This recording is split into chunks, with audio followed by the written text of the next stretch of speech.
Géopolis Télévision, dans les profondeurs de l'économie africaine. Tout de suite,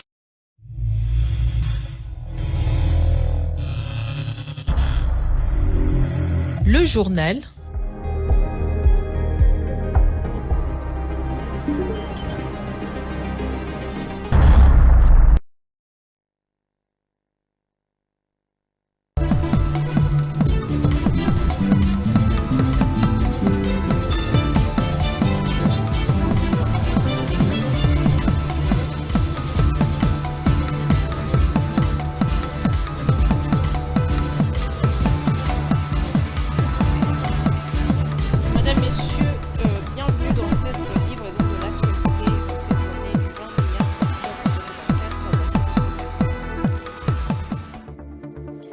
Comment la ville de Kinshasa peut-elle se préparer pour affronter les inondations en raison des pluies diluviennes annoncées en cette période? La réponse dans ce journal avec Olga Cherachi-Bambé, experte en questions environnementales. Et à l'international, la reprise de la production de coton dans la région CFA au cours de la campagne 2023-2024 a entraîné des évolutions pour ce second exportateur mondial de coton. Commençons avec cette information sur la levée de la grève dans le secteur de l'enseignement. Si le SIECO a décrété sa levée après la rencontre du week-end avec le président de l'Assemblée nationale, Vital Kamerhe, du côté du Sinécat, la levée de la grève reste conditionnée au paiement de $500 américains comme salaire mensuel à chaque enseignant. Suivez. La décision du SIECO d'élever la grève après sa rencontre avec le président de l'Assemblée nationale, Vital Kamerhe, n'a pas été bien accueillie par d'autres syndicats d'enseignants, en particulier la synergie des syndicats des enseignants qui se déclarent non concernés par cet accord. Ce n'est pas la première fois que les SIECO suspend la grève sans que les enseignants ne puissent obtempérer. Parce que les enseignants qui sont affiliés aux organisations membres de la synergie ne sont pas concernés par une déclaration qui n'est pas issue de l'Assemblée générale des enseignants. Bien au contraire, les enseignants de ce syndicat SIECO se sentent trahis et se radicalisent même. Selon Jean Bosco Pouna, secrétaire général du syndicat, la reprise du travail des enseignants est conditionnée par le paiement d'un salaire de $500 américains par enseignant. À quelles conditions les enseignants peuvent reprendre le travail? Je crois que les enseignants l'ont clairement exprimé. $500 ou rien. Et c'est pourquoi la synergie des syndicats des enseignants de la République démocratique du Congo a fait la proposition au gouvernement de convoquer les assises sur la politique salariale. Et donc, de ces assises découlera une loi qui va sécuriser tous les enseignants de la République. Mais le gouvernement traîne le pas. Alors que le temps presse, Pouna met en garde. L'année scolaire risque d'être déclarée blanche si l'État continue à traîner les pieds au lieu d'engager un véritable dialogue avec le syndicat. Plus de 40 jours après, mais ça inquiète.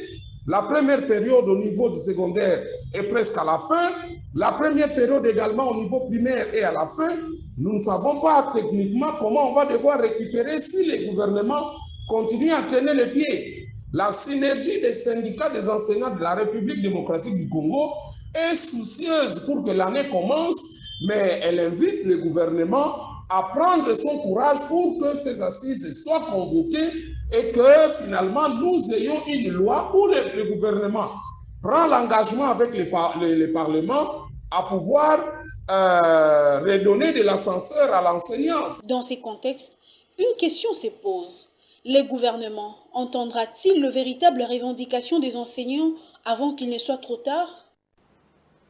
Par contre, le banc syndical du secteur de la santé s'est engagé le week-end dernier à la levée de la grève dans ce secteur. Cet engagement a été pris à l'issue de 5 jours de travaux de la commission paritaire gouvernement-banc syndical dont les objectifs étaient d'une part d'évaluer la mise en œuvre des accords et avenants de Bibois et d'autre part d'examiner les cahiers des charges de chaque syndicat.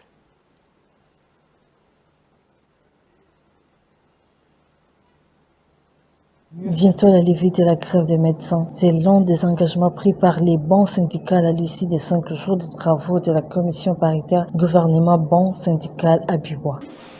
Le banc syndical de la santé s'engage à 1. Obtenir de la base la levée immédiate du mouvement de grève. De son côté, le gouvernement a formulé près de 11 engagements principaux. Le gouvernement s'engage à 1. Aligner à la prime des risques pour le trimestre 4 de l'exercice budgétaire en cours. Pour les médecins, 1000 unités. Le gouvernement s'engage également à communiquer régulièrement sur les effectifs mécanisés au salaire de base par trimestre. Le ministre de la Santé s'est félicité des dispositifs de ces assises. Cependant, il a invité les parties prenantes à réfléchir à un engagement de modèle de dialogue entre le gouvernement et les bancs syndicaux. Pour Samuel Roger Kamba, sans un nouveau modèle, il est impossible d'éviter que les Congolais dépensent 600 millions de dollars par an pour leur santé ou d'assurer que toutes les provinces soient dotées de médecins spécialistes, alors celles que 6 en comptent actuellement. La population débourse plus de 600 millions de dollars de familles, de la poche des familles malades pour payer les soins. Ce modèle n'est pas pérenne. Il ne peut pas tenir. Nous aurons toujours une espérance de vie comme nous l'avons aujourd'hui, c'est-à-dire parmi les plus basses d'Afrique. Nous aurons toujours des centres de santé et des hôpitaux incapables de répondre aux besoins parce que l'investissement n'est pas là. Et nous aurons toujours de la précarité au niveau social. C'est pour cela qu'il faut rebâtir le modèle. Débuté mardi le 15, ces travaux, dont les objectifs étaient d'évaluer la mise en œuvre des accords et avenants de Bibois et d'examiner les cahiers des charges de chaque syndicat, se sont clôturés le vendredi 18 octobre en présence de plusieurs personnalités et membres du gouvernement, dont le vice-premier ministre de la fonction publique Jean-Pierre Liao. Parlons à présent des défis environnementaux. La Metelsat a annoncé que la ville de Kinshasa ainsi que 11 autres villes fera face à des pluies diluviennes entre octobre et décembre 2024. La capitale congolaise n'a pas attendu pour faire face aux premières inondations le week-end dernier. Comment la ville peut-elle alors se préparer pour affronter ces inondations? Olga Chirachi-Bambe, experte en questions environnementales, propose 4 pistes. Elle est au téléphone avec Rosie Chioyo. La ville de Kinshasa à mieux faire face à des inondations. Voici 4 stratégies et actions que je propose. Premièrement, c'est aménagement du territoire et urbain durable, amélioration des infrastructures, il y a la gestion des déchets et renforcement institutionnel et politique.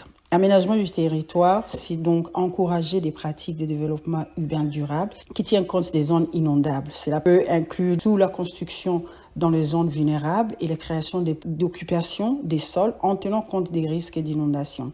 Donc, c'est création aussi des bassins de rétention, canalisation et drainage, aménagement des zones inondables, donc préserver ou restaurer des zones humides et créer des zones tampons capables d'absorber une partie des excédents d'eau. Voilà, des bassins, création des bassins de rétention, donc des bassins pour stocker les eaux des pluies temporaires, peuvent aider à limiter les débordements soudains pendant les fortes pluies. Canalisation et drainage, donc c'est réhabiliter ou agrandir les systèmes de drainage existants, les égouts et tout, pour permettre une meilleure évacuation des eaux pluviales. Deuxième stratégie, c'est la gestion des déchets. Très simple. C'est de se rassurer que chaque maison, chaque ménage est abonné à un système de collecte. Donc, il est important de mettre en place des systèmes de gestion des déchets efficaces pour éviter que ceux-ci ne bougent les égouts ou des canaux de drainage. Donc, chaque ménage doit être abonné, chaque institution, chaque structure, restaurant, hôtel, maison, ménage doit être abonné à un service de collecte des déchets formel qui collecte chaque semaine, amené dans le dépôt transitoire où les déchets sont triés et recyclés s'il le faut. Et puis, troisième point, c'est renforcement institutionnel et politique. Donc, travailler avec les autorités locales, les agences internationales et les populations pour renforcer les capacités institutionnelles à réagir rapidement aux inondations. Donc, les gouvernements locaux et nationaux doivent adopter et appliquer des politiques environnementales strictes visant à protéger les écosystèmes fragiles et prévenir les inondations. Et puis, quatrième point, voilà, donc c'est réhabilitation des zones touchées. Donc ça, c'est post-inondation, préparer les plans de relogement temporaire pour les populations touchées, ainsi que des mesures de réhabilitation rapide pour les infrastructures endommagées pendant, disons, après les inondations. Donc, en gros, pour ceci, il faut une collaboration où il est essentiel d'adopter une approche à long terme en prenant en compte les changements climatiques et en renforçant les capacités de résilience des populations locales. Et cela va nécessiter une collaboration, une coordination entre les autorités locales, les ONG, les citoyens et les partenaires internationaux. Donc voilà les quatre stratégies et actions qu'on peut mettre en place pour mieux faire face des inondations dans notre ville de Kinshasa. De l'environnement à la biodiversité, il n'y a qu'un pas. Les pays du monde engagés dans la préservation de la biodiversité se sont donné rendez-vous à Cali, en Colombie. La convention de la biodiversité s'est ouverte ce lundi. Tous engagés pour chercher la paix avec la nature. Quasiment tous les pays de la planète militent pour la restauration des écosystèmes qui se dégradent à travers le monde. La RDC présente à ce grand rendez-vous compte joindre ses efforts avec d'autres pays du Sud pour une justice pour la biodiversité. Avec 23 000 délégués à cette convention sur la biodiversité, COP16, il s'agit d'une conférence importante qui va décider de l'avenir de la diversité biologique au monde. Pour le secrétariat de la convention, le moment crucial pour la biodiversité est arrivé. D'abord, les délégués devront évaluer les progrès réalisés depuis la COP15, la Convention sur la biodiversité tenue au Canada en 2022, ainsi que nous dit Charlie Facheux, vice-président de l'African Wildlife Foundation. Vous vous rendez compte qu'il y a 2 ans à peu près, on a eu une convention au Canada qui était celle on dit souvent Commune Montréal, qui avait mis les bases effectivement d'un cadre conceptuel. Donc, la convention qui se tiendra en Colombie sera l'opportunité importante d'évaluer les avancées au niveau de ce cadre-là, de voir un peu le progrès au niveau des 23 cibles qui avaient été identifiées au niveau de ce cadre conceptuel, de discuter sur les modalités de financement et d'attribution de ces financements, et ça c'est assez important, de promouvoir effectivement l'intégration des communautés minoritaires, principalement les peuples autochtones, les femmes et les jeunes, et effectivement de voir un peu comment on peut rendre cela institutionnel. Tous les délégués, il est plus qu'urgent de sauver la diversité biologique de la planète, actuellement exposée à plusieurs périls d'ordre humain. L'Afrique, qui compte le quart des espèces mammifères, 1/5 des oiseaux et 1/6 des végétaux de la planète, est à l'avant-garde dans les discussions. La RDC est tout aussi concernée. Le pays, riche en biodiversité, voit l'un de ses patrimoines de conservation de la nature, le parc de Virunga, perdre plus de 50% de la population animale suite aux activités de M23, selon l'Institut congolais de la conservation de la nature. Revenons maintenant au plan national où l'accent est mis sur le développement des classes moyennes. L'Agence pour la promotion des classes moyennes va organiser dans les prochains jours une table ronde sur les classes moyennes en RDC. L'objectif de cet événement est de déterminer le cadre et le mécanisme de développement des classes moyennes congolaises. L'annonce a été faite par son directeur général Pascal Tchelo au cours d'un entretien avec la presse. Il est au micro de Jojo Moulamba et Eli Kabea. Bon, nous sommes soumis à un chronogramme qui est dégagé par notre plan d'action. Et donc cette activité devrait être ou doit être réalisée au courant de cette année. Donc dans les meilleurs des cas, ça devait se dérouler en fin novembre. Mais sinon, étant donné que nous avons tous les moyens qu'il faut pour organiser cette activité, nous l'organiserons certainement au courant de cette année, avant la fin de l'année.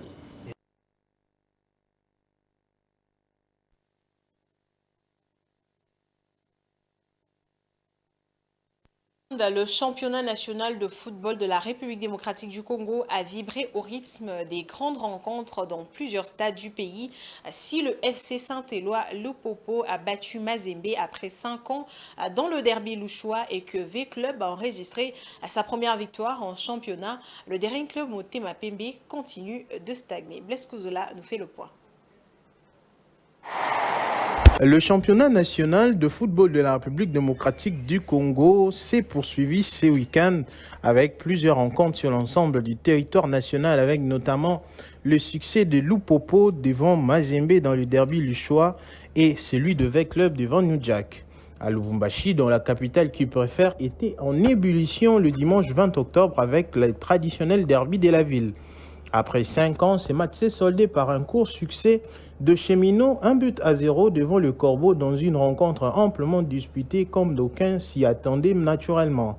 C'est un succès important sur le plan sportif pour Lupopo qui va apporter certainement un déclic pour la suite de la saison, alors que du côté de Mazembe, le doute se poursuit avec cette première défaite de la saison au bout de 3 journées seulement, ce qui n'était plus arrivé depuis quelques saisons maintenant.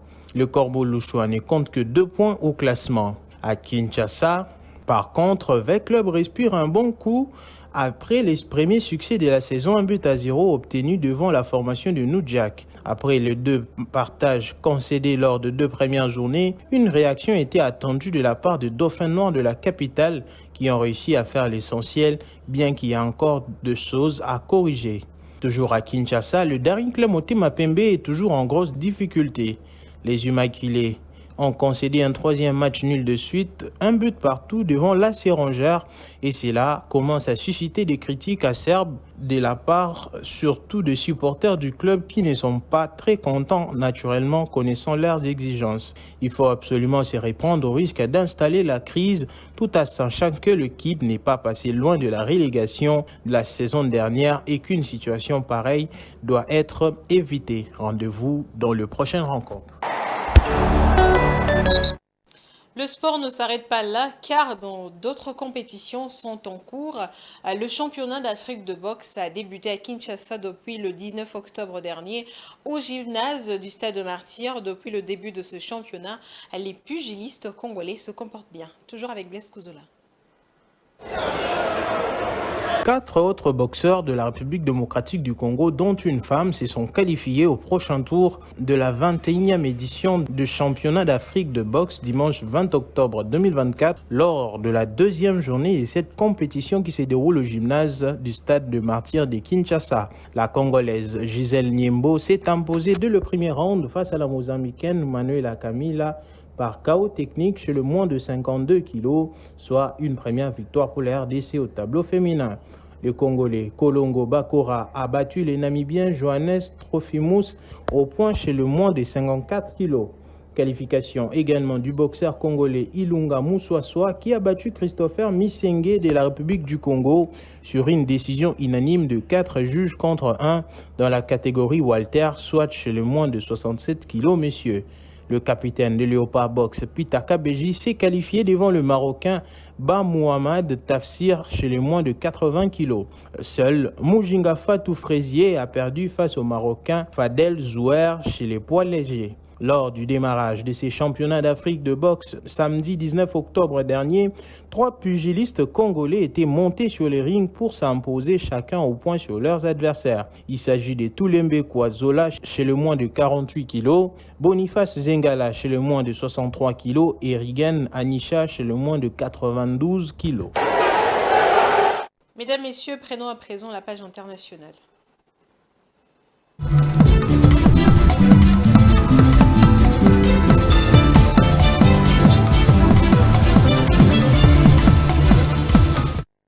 regard sur le secteur minier en Afrique, la Côte d'Ivoire pourrait produire 100 tonnes d'or par an d'ici 2029 contre 51 tonnes en 2023. Pour doubler sa production d'or, le pays veut s'appuyer sur les nouvelles mines qui entrent en service comme Lafigué, exploitée par Endeavour. Cette dernière a livré son premier lingot d'or en juin 2024. Mise en service fin juin 2024, la mine Lafigué peut livrer annuellement 200 000 onces, soit 5,6 tonnes d'or dès 2025.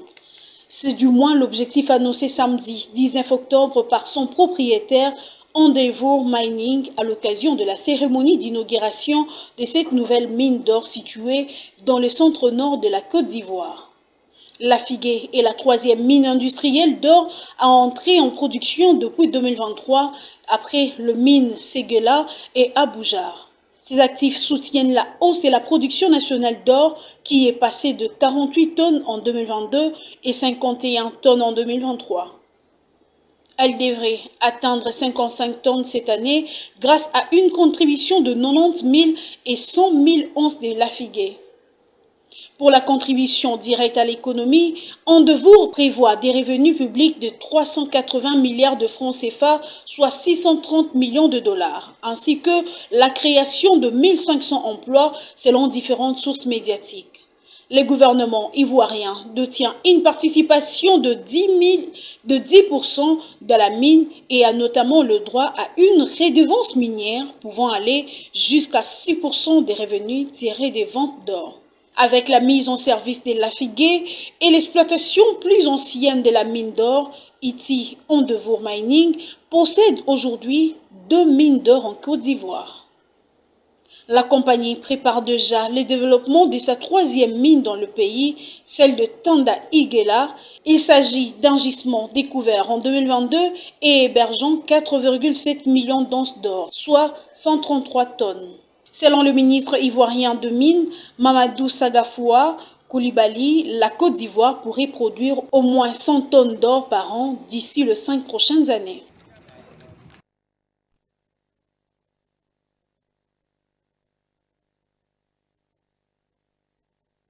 Dans la même veine, la région CEFA connaît également des évolutions de la production de coton.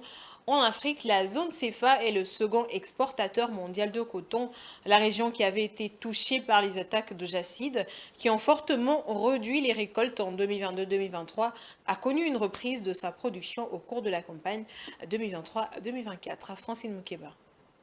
En 2024, la production de coton graines s'est élevée à plus de 2,6 millions de tonnes au sein de la zone, selon les données fournies par le programme régional de production intégrée du coton en Afrique. Ces stocks affichent une hausse de plus de 24% par rapport à la campagne précédente, dont la récolte tournait autour de 2,1 millions de tonnes. En 2023-2024, le Mali est devenu le principal fournisseur de coton graines de la zone avec une augmentation de 77% de sa récolte à 690 000 tonnes. Cette performance a permis à la filière malienne de supplanter les Bénin, dont la production n'a atteint que 600 000 tonnes pour retourner son statut d'éditeur dans la région. De son côté, le Cameroun a créé la surprise en devenant le troisième producteur de la zone au détriment du Burkina Faso. Alors que dans les pays d'Afrique centrale, la récolte de coton graines a augmenté de 25% pour atteindre 394 090 tonnes, celle du Burkina Faso s'est contractée de 6% pour s'établir à 387 370 tonnes. La Côte d'Ivoire complète cette liste avec une production évaluée à 347 371 tonnes. La campagne côtière 2024-2025 qui a déjà débuté s'annonce plus prometteuse. Dans la région, il est attendu une augmentation des surfaces consacrées à la culture de coton dans la plupart du pays.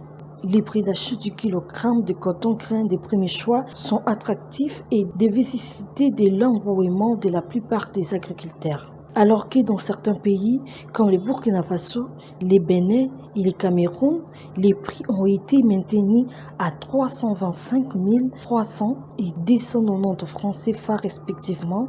Ils ont augmenté de 5 francs CFA au Mali pour atteindre 300 francs CFA et de 12 francs CFA au Tchad pour passer à 380 francs CFA.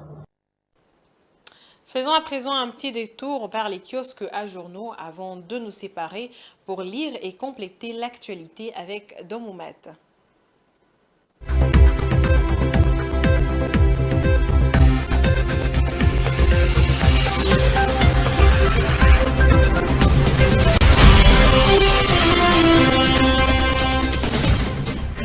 Mesdames, Messieurs, bonsoir et bienvenue à cette revue, la première de la semaine.